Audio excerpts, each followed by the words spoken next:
Мен ата-анамен тұрып жатқаныма 2 жыл болды. Негізі таңғы сағат 6-да тұрамын. Себебі мама папалар сағат 7:30-да уже ұйқысынан оянады, сондықтан мен...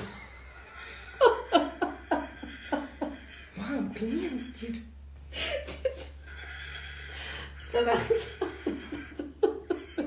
7:30-ға дейін мен таңғы ас жасап қою керекпін. Сосын кейін...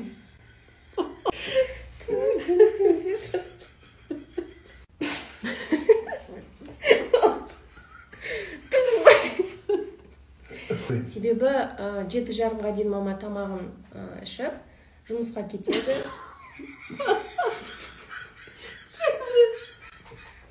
Мама бізде 3 жұмыста істейді.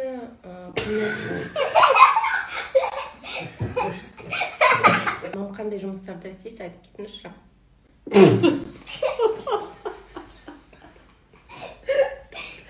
Айтыңызшы. Айтамай. Айтыңыз. Таңнан.